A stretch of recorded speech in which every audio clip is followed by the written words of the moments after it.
DDP office ಮುಂದೆ ಹೋಗಾರ ಕೂತು ಬಿಡ ಮತ್ತೆ ಏನು ಅಂತ ಆಲಕ ಹಿಂಗೆ ಮಾಡಿ ಅಲ್ಲ ನಿಮ್ಮ ಊರು ತಿಂಡಿ ಸಲ ಒಬ್ಬ ಸಾಮಾನ್ಯ ಸಿಕ್ಕ ಒಬ್ಬ ದಲಿತನಿಗೆ ಈ ಥರ ಅನ್ಯಾಯ ಮಾಡ್ತೀರಿ.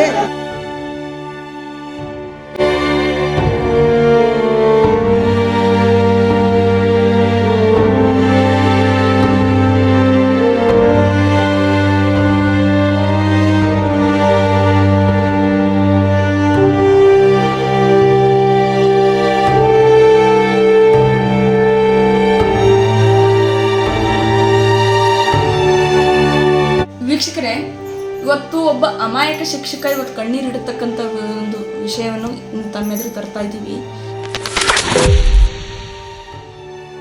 ತಾಲೂಕಿನ ನೌಕರರ ಸಂಘದ ಅಧ್ಯಕ್ಷರಾಗಿರ್ತಕ್ಕಂಥ ಸಂಜು ಬಗ್ಲಿ ಅವರೇ, ಇವತ್ತು ಇವರು ಈ ಸಿಚುವೇಶನ್ ಅಲ್ಲಿ ಇವತ್ತು ಅವ್ರ ಮನೆಯಲ್ಲಿ ಹಾಸಿಗೆ ಹಿಡಿದು ಮಲಗಿದ್ದಾರೆ. ಇವತ್ತಿನವರು ಒಂದೇ ಒಂದು ಸಾಂತ್ವನದ ಮಾತು, ಇವತ್ತು ಏನಾಗಿದೆಪ್ಪ, ಯಾವ ರೀತಿ ಆಯ್ತು, ಏನ್ ಇಶ್ಯೂ ಆಯ್ತು ನಿಮ್ಮ ಗಮನಕ್ಕೆ ಬಂದಿದೆ ಅಲ್ವಾ? ಇನ್ನು ಅಲ್ಲಿರ್ತಕ್ಕಂಥ SDMC ಅಧ್ಯಕ್ಷ ಕಾಂಗ್ರೆಸ್ ಪಕ್ಷದವನು ಮತ್ತು ಆಪೋಸಿಟ್ ಅಲ್ಲಿ ಇರ್ತಕ್ಕಂಥವ್ರು ಇವತ್ತು ಕೇಸ್ ಮಾಡು ಅನ್ನೋರು ಬಿಜೆಪಿ ಪಕ್ಷದವರು.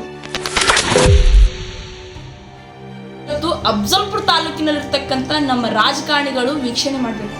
ಯಾಕೆ ಅನ್ನೋದಾದ್ರೆ ಇವತ್ತು ನಿಮ್ಮ ರಾಜಕೀಯ ತಿಕ್ಕಾಟದಲ್ಲಿ ಒಬ್ಬ ನೌಕರರು ಇವತ್ತು ಯಾವ ರೀತಿಯಾಗಿ ಬಲಿಪಶು ಆಗ್ತಾ ಇದ್ದಾರ ಅನ್ನೋದು ನೀವು ನೋಡ್ಬೇಕು.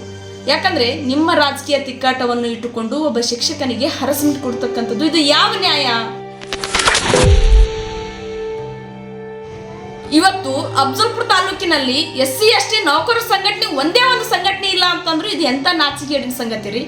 ಇವತ್ತು ಮಿನಿಮಮ್ ಏನಿಲ್ಲ ಅಂದ್ರೂ ಶಿಕ್ಷಕರಲ್ಲೇ ಮಿನಿಮಮ್ 100ರಿಂದ 130ವರೆಗೂ ಶಿಕ್ಷಕರಿದ್ದೀರಿ ಅಂತ ಅನ್ನೋ ಮಾಹಿತಿ ಅದ. ಇನ್ನು ಉಳಿದ ನೌಕರರು ಇರ್ಬೋದಲ್ಲ, ಒಂದು ಸಂಘಟನೆ ಮಾಡ್ಕೋಕಾಗಿಲ್ಲ ಅಂತಂದ್ರು ಎಂತ ನಾಚಿಕೆಗೇಡಿನ ಸಂಗತಿ ಇದು.